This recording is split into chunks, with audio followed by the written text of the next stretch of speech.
What's up, guys? This is Nasir McGill here, and today we are going to be starting the first episode of the Who's the Best Girl series. If you haven't seen my last Doki Doki Literature Club video that I uploaded to the channel, I highly recommend you watch that before watching this video. But if you're here for the upload, then sit back and enjoy my voice for however long this video lasts. Today we are going to be seeing if Monika is the best girl from Doki Doki Literature Club. So yeah, without further ado, let's just get into this. So Monika is basically the antagonist in this game. Half of me hates what she did, but the other half actually feels bad for her because if you really think about it, she was kind of trapped in there and she really couldn't get out of it. I agree, what Monika did to the girls was pretty cruel, but at the same time, put yourself in Monika's shoes. What would you do if you were trapped in a video game?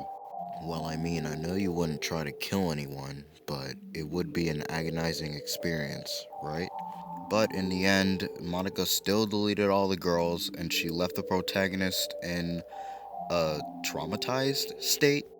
Now that I think about it, what was the protagonist doing throughout the second half of the game? I'm not even saying this to be biased. I still see Monika as an antagonist. It's just that I just admire the way that the devs wrote Monika's character. Speaking of character, Doki Doki Literature Club Plus has definitely succeeded at making me like Monika's character even more. We'll get to that later though. For now, we're going to read some poems.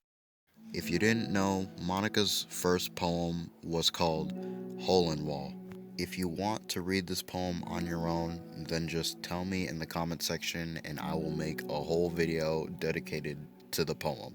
When I first viewed this game, I agreed with the protagonist because this poem does seem very freeform, but I'm just going to tell you guys what I got from this poem. I feel like this poem is about infinite choices, like it says right there, and how we are forced to make the decision. I feel like the last line, the line that says, and he on the other side was looking in, is supposed to symbolize time and how we have a limited amount of it. At least that's what I'm getting from this. The reason that I think that this poem is about being forced to make a decision is because I just thought to myself, why would he be on the other side? So the only logical thing that I could think of is because he could be waiting for us to make a choice. The thing I like about this poem is that everyone can relate to it. Also, if I'm not mistaken, Monika mentions infinite choices in her song titled Your Reality, which I knew the song itself intertwined with the main game, but I didn't know it had a connection to the poem as well. Overall, this poem is amazing, and I would love to hear what you guys in the comments section thinks about this poem.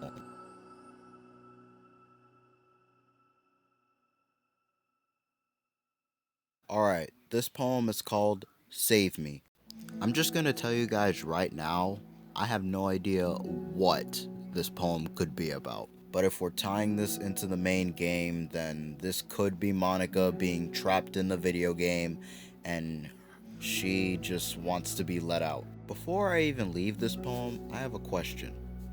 What the freak does load me mean?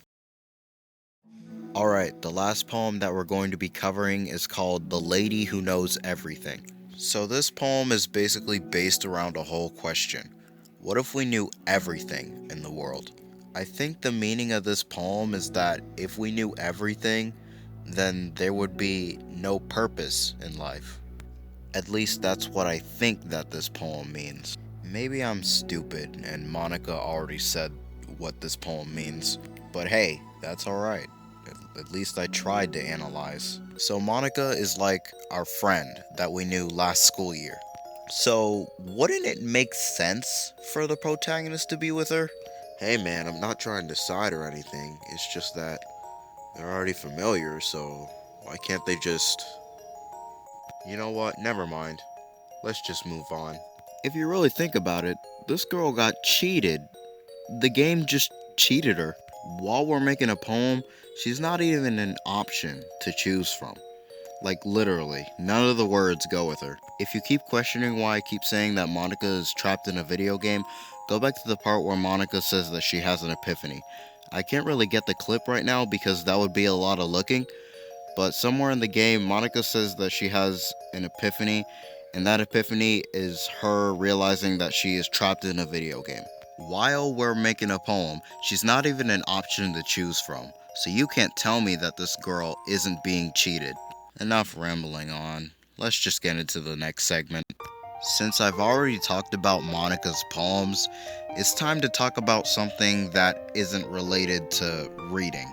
It's more of the controversy between Yuri and Natsuki, fighting over which poem, or not poem, which type of writing is more effective. Now the question is, where does Monika stand in all this?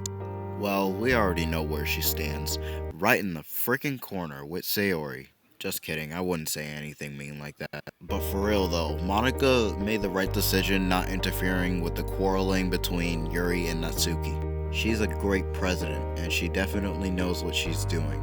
Which makes sense because the game made her like that. The game basically made Monika's character as a tour guide. And you know how tour guides know where everything is at? Yeah, that's basically Monika's character right there. The game made her intelligent, at least when the epiphany started kicking in.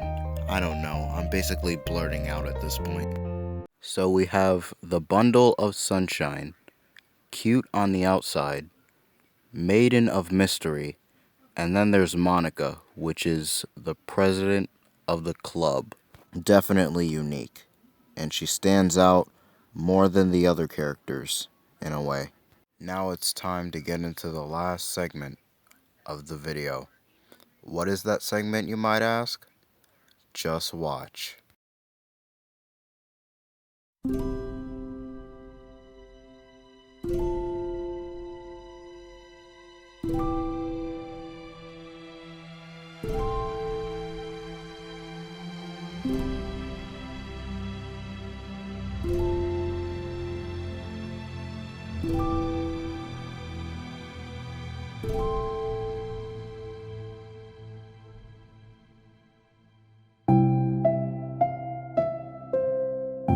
To start off, I just gotta say that Doki Doki Literature Club Plus is amazing, and I highly recommend you to get it because it just blew me away by how good it was put together. Doki Doki Literature Club Plus only aimed for one thing, and that one thing was character. And oh boy, did Doki Doki Literature Club Plus have an impact on Monika. It just skyrocketed, in my opinion. Her character just skyrocketed to one of my favorites. Well, I mean, I know there's only like 5 people in the game, but it just skyrocketed. Her character in development just into space. I really like how Monika handled the situation with Sayori's depression. Better than MC, I gotta say. But at the same time, MC didn't really know what he was doing, so yeah. I know I'm bringing this question up again, but what was MC doing throughout the second half of the game? Like, what he was just oblivious to was he like on break or something? Like, all right, going back on track. Monika started off as a perfectionist, which some of us started off as perfectionists. I mean, I know I, as a content creator, started off as a perfectionist, but that's alright, because I learned that making mistakes are normal. And that's what Monika learned in DDLC Plus.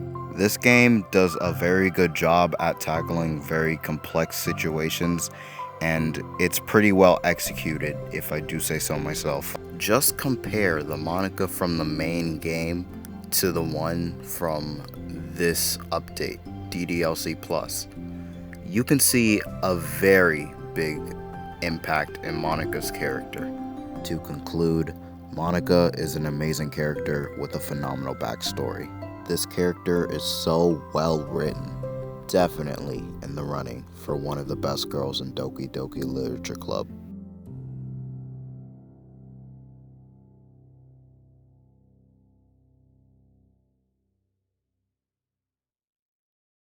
Alright, thank you guys for watching the video.